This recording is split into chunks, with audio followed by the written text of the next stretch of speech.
प्रिय छात्र छात्राओं, बीए भाग प्रथम की इस व्याख्यान माला में आपका बहुत बहुत स्वागत।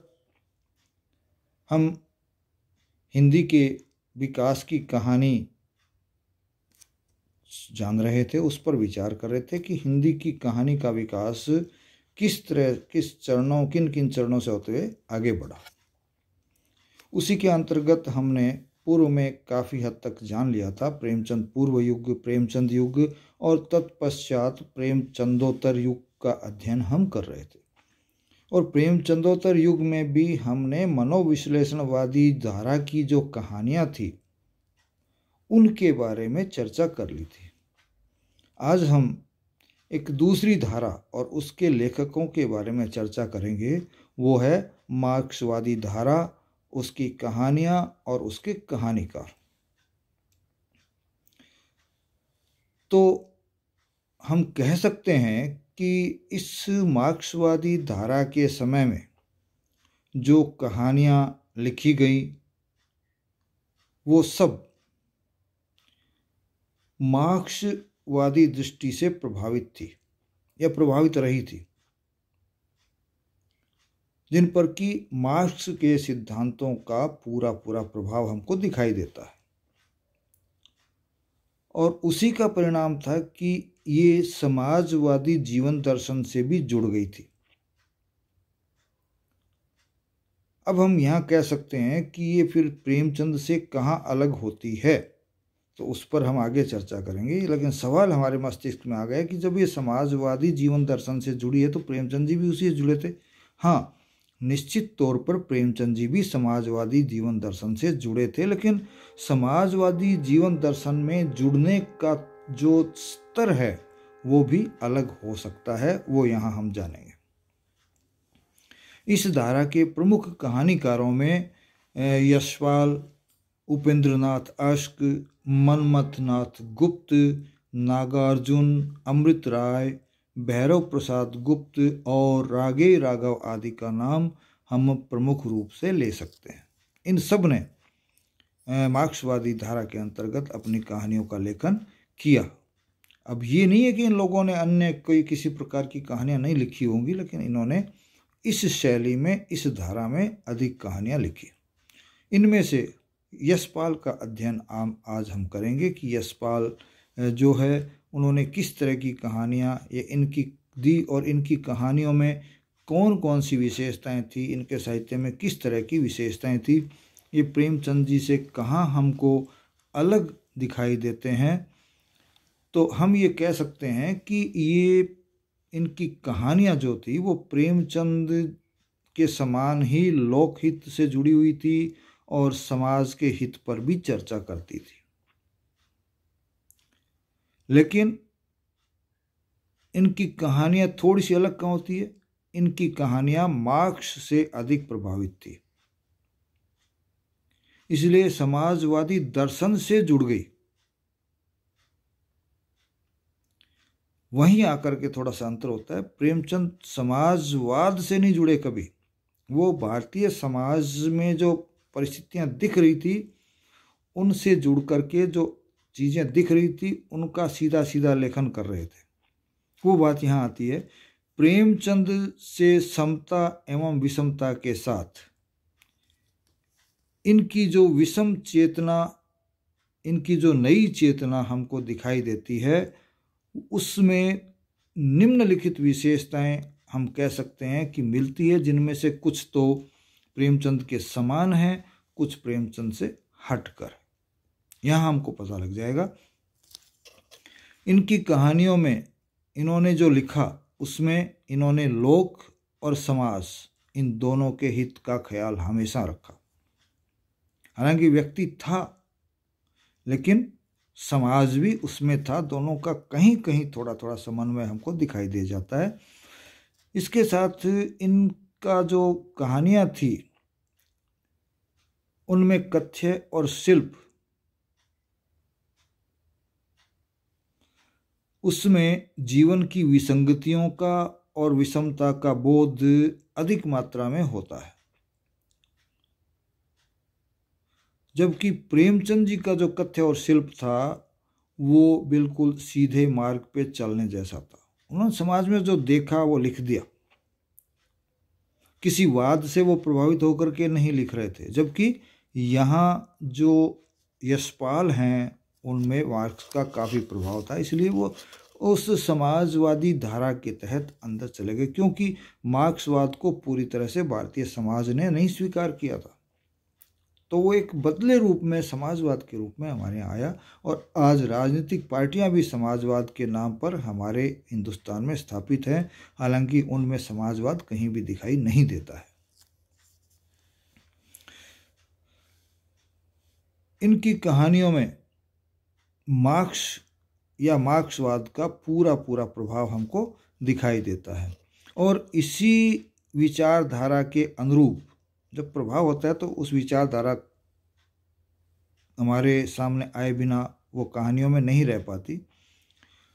तो मार्क्स क्या कहता है कि दुनिया में दो ही वर्ग हैं, एक शोषित एक शोषक, एक पैसे वाला एक गरीब। तो धन की विषमता पर प्रहार इनकी कहानियों में मिलता है, और उसके साथ साथ जो भौतिकवादी नैतिक मूल्य है उनका समर्थन आप करते हुए अपनी कहानियों में दिखाई देते हैं। धन की जो विषमता है समाज में, अर्थात या तो बहुत पैसे वाले हैं या बिल्कुल गरीब हैं, उसका विरोध भी इन पे मिलेगा, इन पर प्रहार भी आपकी कहानियों में मिलेगा। तो इसके साथ साथ इसके विपरीत जो भौतिकतावादी नैतिक मूल्य हैं उनका समर्थन भी आपकी कहानियों में हमको उपलब्ध हो जाता है। इसके अलावा फ्रायड का प्रभाव इनकी कहानियों में हमको जहाँ तहाँ मिल जाता है, और उसी का परिणाम है कि इनकी कहानियों में यौन चेतना के खुले चित्र हमको मिल जाते हैं। इनकी बहुत सी कहानियाँ ऐसी है जिनमें यौन कुंठाएं भी हमारे सामने आ जाती है, यौन चेतना का खुला चित्रण हमको मिल जाता है। ये कहानी को मूल रूप से नहीं लेते, बल्कि ये कहानी को दृष्टांत के रूप में लेते हैं, उदाहरण के रूप में लेते हैं।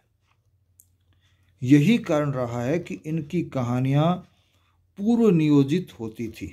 अब पूर्व नियोजित का यहाँ क्या तात्पर्य हो सकता है, वो ये है कि पहले ये विचार करते हैं, इनके मन में विचार उठते हैं, और तत्पश्चात उन विचारों की प्रस्तुति करने के लिए ही इनके पात्र गढ़े जाते हैं, ये स्थितियाँ जो है वो बनाई जाती है। जबकि जो सामान्यतः कहानियाँ जो बिना नियोजन के होती है उनमें घटनाक्रम पहले हो सकता है, पात्र पहले दिमाग में आ सकते हैं, लेकिन ये पहले विचार को अपने मस्तिष्क में लाते हैं और तत्पश्चात वैसे पात्र और घटनाएं अपनी कहानियों में रचित करते हैं। ऐसा हमको इनकी कहानियों में नज़र आ जाता है। इनकी कहानियों में सामाजिक और राजनीतिक दोनों जो है चेतनाएं हमको नजर आती है। साहित्यकार अक्सर राजनीति से दूर रहता है, लेकिन इनकी कहानियों में चेतना चाहे राजनीतिक हो, चेतना चाहे सामाजिक हो, उन दोनों के स्तर पर हमको इनकी कहानियाँ दृष्टि में आ जाती है, या उनकी कहानियों में दोनों विचार हमको दिखाई दे जाते हैं।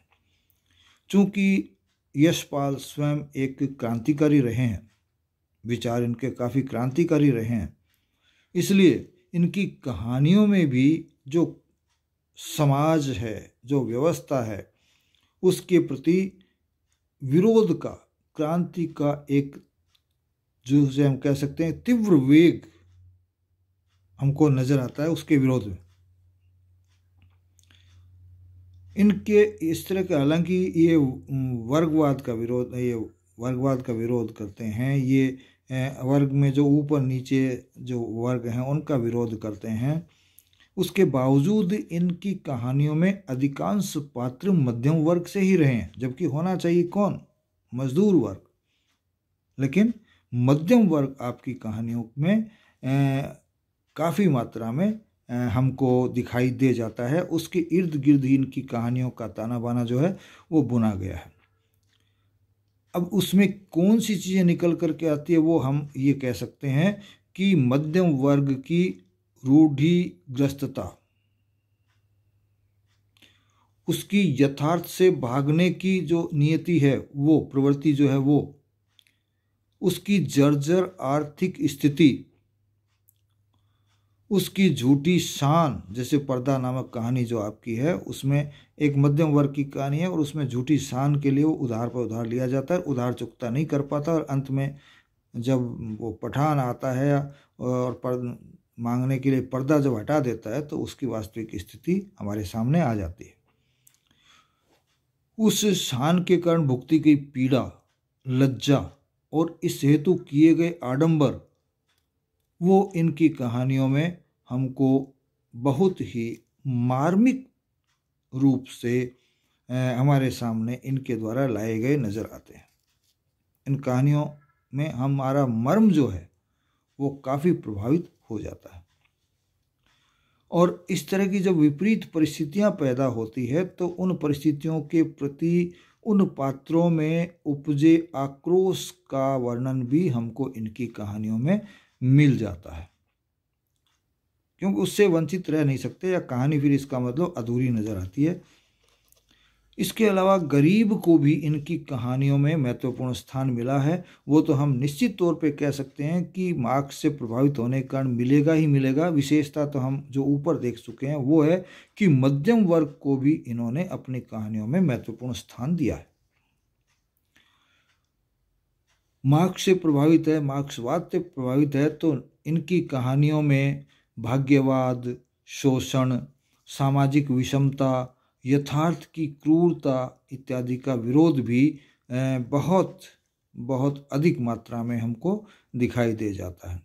भाग्यवाद जो हमारे पुरानी हमारे समाज में, संस्कृति में समाया हुआ है और उसके भरोसे हम बैठ रहते हैं, उसका विरोध यहाँ मिलेगा। और समाज में जो उच्च और निम्न वर्ग या किसी भी कारण से जो शोषण हो रहा है, जो समाज में आर्थिक हो चाहे सामाजिक हो, जो विषमता दिखाई देती है और उसके कारण जो समाज में क्रूरता आ गई है, उसका विरोध भी हमको दिखाई दे जाता है।